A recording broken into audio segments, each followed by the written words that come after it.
बोलिए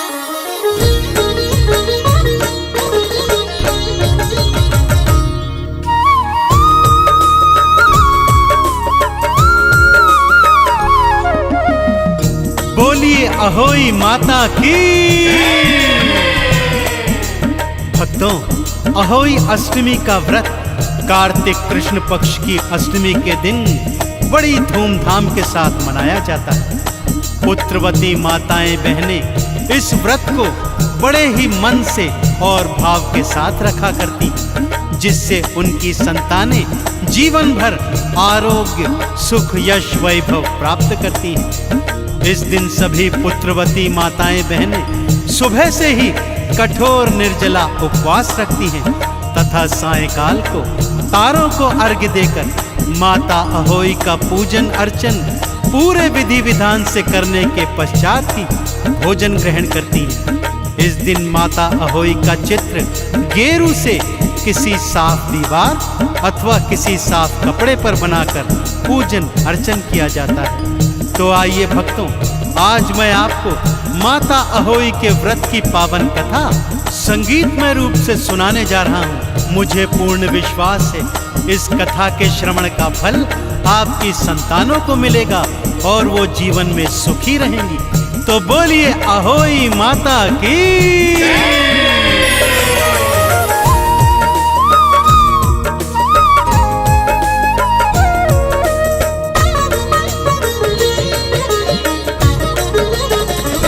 अहोई कथा बड़ी है महान, अहोई कथा बड़ी है महान, अहोई कथा बड़ी है महान, अहोई कथा बड़ी है महान। व्रत करने से सुखी रहेंगी, व्रत करने से सुखी रहेंगी आपकी संतान, आपकी संतान। अहोई कथा बड़ी है महान, अहोई कथा बड़ी है महान, अहोई कथा बड़ी है महान, अहोई कथा बड़ी है महान।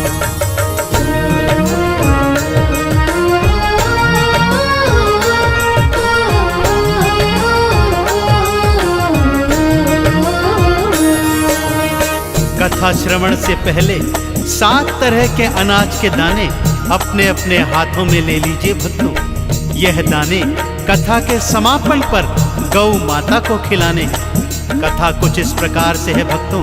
किसी नगर में एक साहूकार अपनी पत्नी, 7 पुत्रों और पुत्र वधुओं सहित रहा करता था। उसकी इकलौती पुत्री त्योहार मनाने अपने मायके आई हुई थी।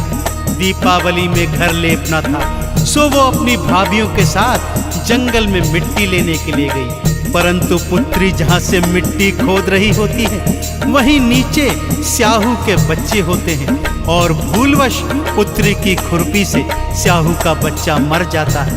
स्याहू माता क्रोध में कहती है कि जा, मैं तेरी कोख बांधने का श्राप देती हूँ।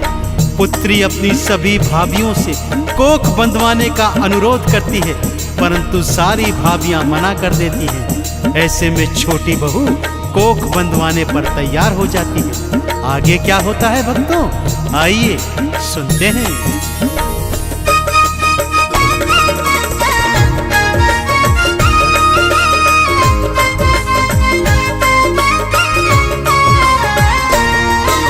स्याहू ने था श्राप दिया और बहू ने कोखली बंधवाई। 7 पुत्र हुए छोटी बहू के, पर वो सुख न ले पाई। 7 दिनों के होते होते पुत्र वो मर जाते थे। छोटी बहू के रो रो के तो नैना भर भर आते थे। जीवित न रह पाती उसकी, जीवित न रह पाती उसकी कोई भी संतान, कोई भी संतान। अहोई कथा बड़ी है महान, अहोई कथा बड़ी है महान, अहोई कथा बड़ी है महान, अहोई कथा बड़ी है महान।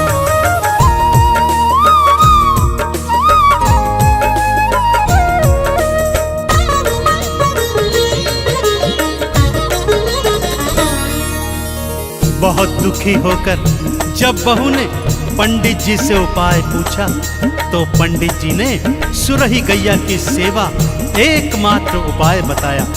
छोटी बहू पूरे आदर और निष्ठा के साथ सुरही गैया की सेवा करने लगी। सुरही गैया सेवा से प्रसन्न हो जब सेवा का कारण पूछने लगी तो छोटी बहू ने रो रो कर सारी कथा सुनाई।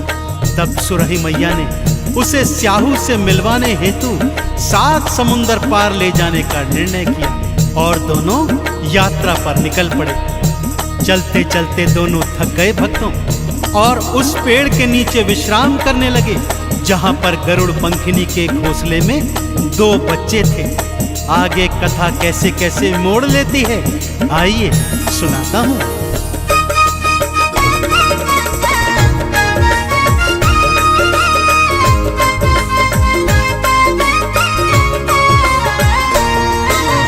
बहू ने देखा एक सांप तो पेड़ के ऊपर जाता है।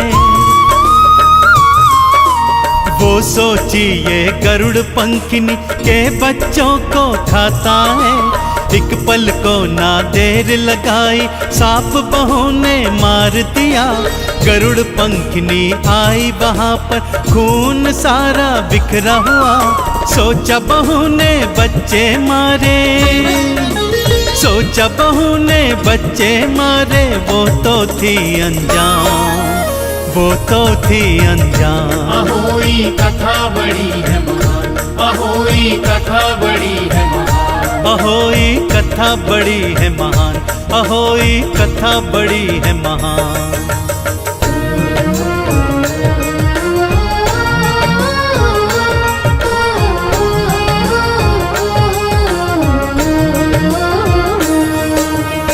गरुड़ पंखिनी ने जब सांप का रक्त इधर उधर बिखरा देखा तो सोचा कि बहू ने उसके बच्चों को मार दिया है। यह सोच वो उसे चोट से मारने लगी, परंतु जब उसे सत्य ज्ञात हुआ तो वो बहुत लज्जित हुई और उसके बाद उसने सुरही गौ माता और छोटी बहू को अपने पंखों पर बिठा लिया तथा 7 समुंदर पार स्याहू माता के पास छोड़कर आ गई। स्याहू माता सुरही गौ से मिलकर बहुत प्रसन्न हुई और छोटी बहू चुपचाप गौ माता और स्याहू माता की सेवा करती रही। अब वापस जाने का समय आया भक्तों। ज्यों ही छोटी बहू ने स्याहू माता के चरण स्पर्श किए, स्याहू माता ने प्रसन्न होकर उसे 7 पुत्रों की मां होने का वर दिया। वर सुनकर बहू जोर जोर से रोने लगी। स्याहू माता ने जब रोने का कारण पूछा तो बहू ने सारा हाल बताया।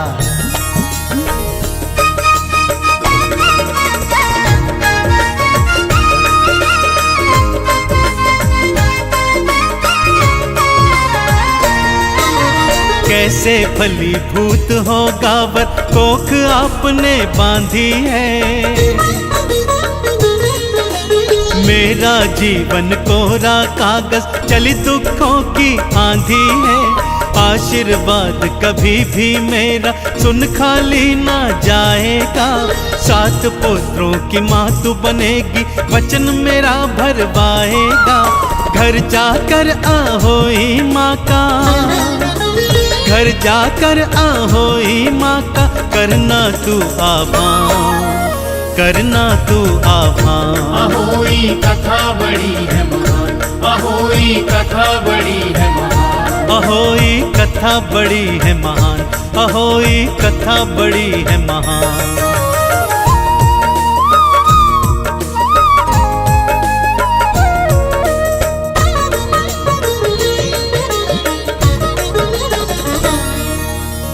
स्याहू माता छोटी बहू से बोली, हे पुत्री, तू बहुत चतुर है।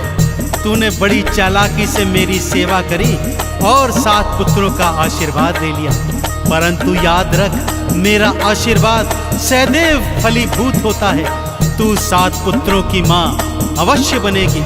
घर जाकर अहोई माता का उद्यापन करना, 7 कढ़ाई करना, 7 तरह के भोग बनाना, सूर्योदय से पहले से लेकर सायंकाल तारों के आने तक निर्जला उपवास रखना, तारों को अर्घ्य देकर अहोई माता का पूजन अर्चन कर, उसके बाद ही प्रसाद ग्रहण करना। जा, तुझे तेरे 7 पत्र जीवित वापस मिल जाएंगे। और ऐसा ही हुआ भक्तों। जो ही बहू घर में आती है तो क्या देखती है, उसके 7 पुत्र अपनी अपनी पत्नियों के साथ वहां पर स्थापित हैं। सबने मिलकर बड़ी श्रद्धा से अहोई माता का व्रत पूजन उपवास किया। रात को तारों को अर्घ्य देकर प्रसाद ग्रहण किया तथा अहोई माता की जय जयकार करी। तो आप भी मेरे साथ बोलिए, बोलिए अहोई माता की।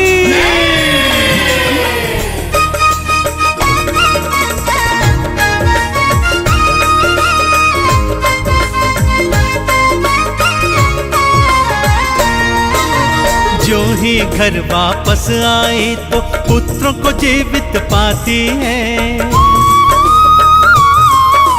माता अहोई की वो भक्तों जय जयकार लगाती है। स्याहू माँ ने जो बतलाया वैसा करती जाती है। व्रत अहोई माँ का करती, माँ का गुण वो गाती है। माता अहोई सुखी रहे सब, माता अहोई सुखी रहे सब, मेरी तो संतान, मेरी तो संतान। अहोई कथा बड़ी है महान, अहोई कथा बड़ी है महान, अहोई कथा बड़ी है महान, अहोई कथा बड़ी है महान।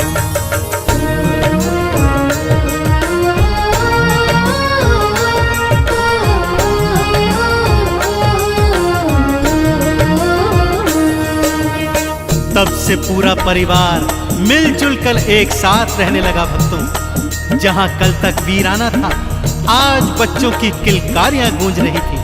पूरा परिवार हर वर्ष अहोई माता का व्रत उपवास पूजन पूरी श्रद्धा और विधि विधान से करता और प्रार्थना करता कि हे स्याहू माँ, जैसे छोटी बहू की कोख बांधी थी वैसे किसी और की कोख कभी न बांधना। और जैसे छोटी बहू के 7 पुत्रों के प्राणों को वापस लौटाकर उसके जीवन में खुशियां भर दी थी, वैसे ही सभी माताओं को पुत्रवती करना, उनकी संतानों को सुख समृद्धि यश वैभव धन धान आरोग्य प्रदान करना। माँ, तो एक बार फिर मेरे साथ बोलिए, बोलिए अहोई माता की।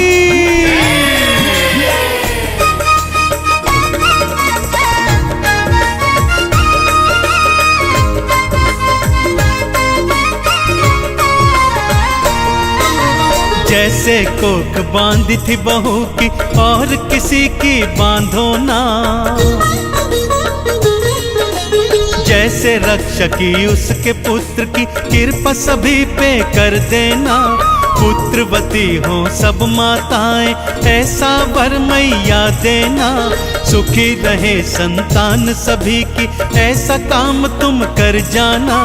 चंदन तिलक अहोई माँ का, चंदन तिलक अहोई माँ का करता है गुणगान, करता है गुणगान। अहोई कथा बड़ी है महान, अहोई कथा बड़ी है महान, अहोई कथा बड़ी है महान, अहोई कथा बड़ी है महान।